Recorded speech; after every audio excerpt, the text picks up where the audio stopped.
rAVe Radio.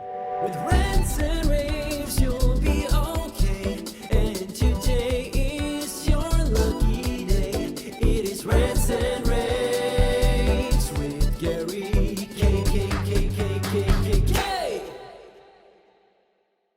Hey, good morning, everyone. Welcome to another edition of my Rants and Raves video cast. I'm excited to be joined with one of my friends, Sandy Stambaugh. Sandy, how are you doing? Hey, Gary, it's good to see you. It's good to see you. You know, you get to know a lot of people in the industry, but in your case, we've gotten to know each other personally because of some personal connections. And boy, has this industry changed a lot. And we're finally getting to where we talked about, 20 years ago, which is that or I should say LED, is making a big play. And of course, Sandy, as you may know, is the Senior Vice President of Endpoint Solutions for TD Synnex. And Sandy, dvLED, right, this direct view LED is all of a sudden prime time. And a lot of people are putting it in as a replacement, not just for flat panels, but also projection. Yeah, absolutely. We're seeing significant growth in this category. I mean, it's sort of been projected, I think, since before really we sort of shut down for COVID. I think that all the analysts were saying it was going to be 50% of the market in the next few years. And, we obviously saw a slowdown in public space, but now we're really starting to see, an acceleration within this business for sure. Yeah, and what's interesting with the LED, depending on the pixel pitch, the bigger you get, the higher the resolution you get. So at 200 inches, you can get as potentially an 8K display. All of them have 4K at that size. At 100 to 140 inches, you're going to get a 1080 display, which and of course the colorimetry of LED is amazing. But what's been impressive is all the companies building all-in-one solutions now, which have really simplified it. 10 years ago, it was complicated kind of to put in LED, but now that all-in-one trend has really helped, hasn't it? Yeah, I think definitely, especially in the corporate space, right? So we're definitely seeing some good penetration within the corporate space with those all-in-ones, and you're right, we're seeing them from almost everybody right now. But yeah, I mean, just the environment that you can create using dvLED is pretty amazing. And so everything from these custom solutions that we're doing in very large or architectural sort of kind of environments to a boardroom, right, and replacing a wall that might have previously had display and projection or projection. We're definitely seeing dvLED be a big part of that. Even from some of the folks like the furniture guys, right? I mean, they're now coming in and starting to expand in that space as well. It's pretty interesting.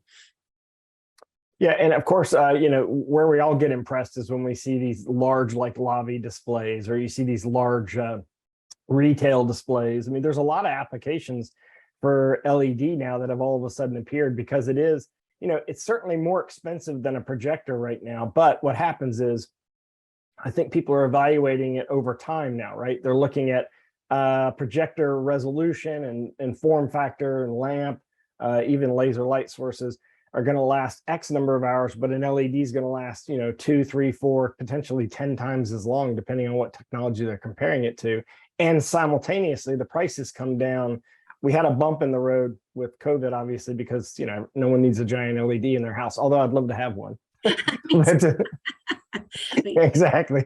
So the all-in-one's going to have an impact on the meeting room, potentially classrooms too, right? I mean, I think some private schools and some others. Are you seeing a movement in the classroom as well? Yeah, I mean, we definitely are. I mean, it depends on the school district, right? Or, certainly higher ed, probably a little bit more so in some cases.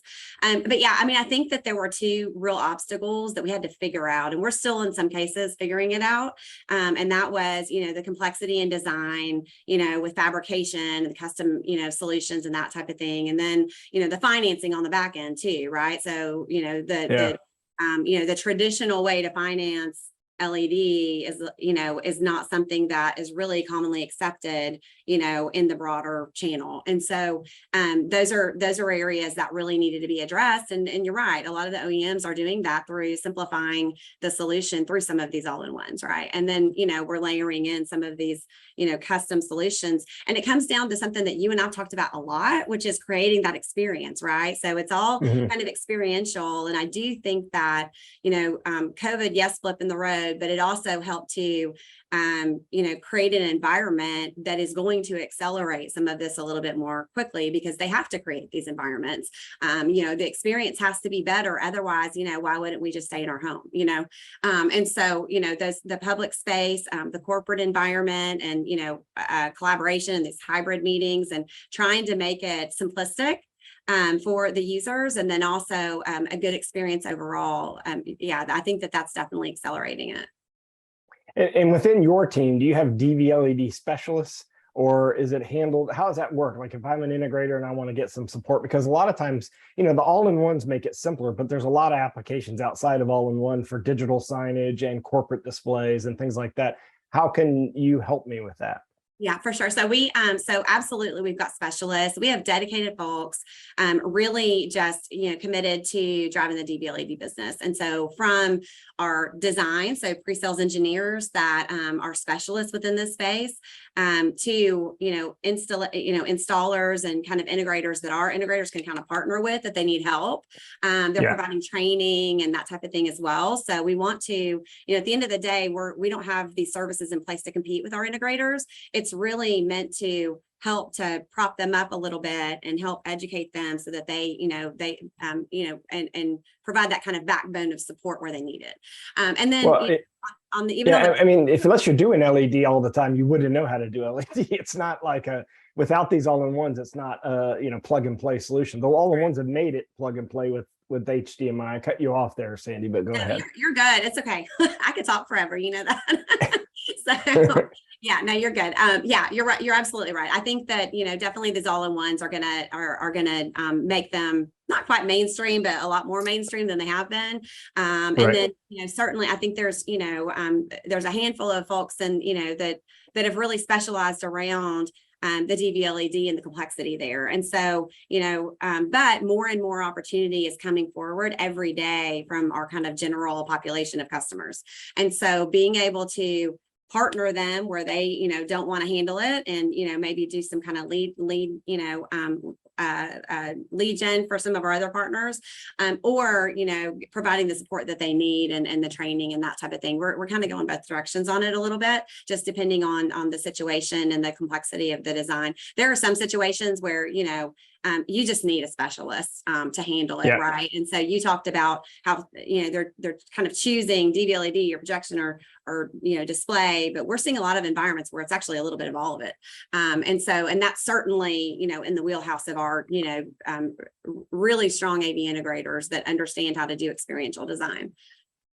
Yeah, and that experience is going to be a big deal to get people out of their house. And interesting you say that, because especially in retail environments, everyone got used to shopping at home. So I think we're going to see LED transform, retail spaces. But I also think there's this new market for LED in actually building experiences around LED, right? The Illuminarium project in Atlanta is a good example of that. And there's a lot of others that are out there where, our integration channel should get involved. So if you're maybe haven't done LED before, intimidated by LED, or want education, or want to understand how to leverage LED, Sandy, where should they go? What's what's the URL? Or do you have a email they can shoot to? Yeah, so the best way to get there is visualsolve@synnex.com, and that'll take you straight to the specialist that is on our team that can help drive the conversation. And it's if you're new, or if you're in the space and you want some help, and we've got over 9 brands within our portfolio of dvLED that we're offering today, and we've really been intentional about the ecosystem that's been developed around those brands, as well as the services, and from financing all the way to the actual design and installation as well. So we're here to help. Yeah, and that's actually, you bring up a really good point. One point we can close with, and that is that even though the LEDs might look the same, when they're working, that's great. When they have a problem, that's where the difference comes in, is the support and the warranty support, but also the physical support. Because when you have a tile that's down, if it does go down or gets damaged, then that's where you see the difference between the brands that are supporting our industry versus the brands that are coming from all over the place. So keep that in mind as you're looking at LED, is that there is a difference when it comes to support. Of course, you can find all of this at tdsynnex.com. She said email visualsolve@synnex.com to get more information. Sandy, thank you very much for helping me today and for coming on today. And it's good to see you again. Good to see you, Gary. Thanks. And everyone, thanks for watching. rAVe Radio with Rants and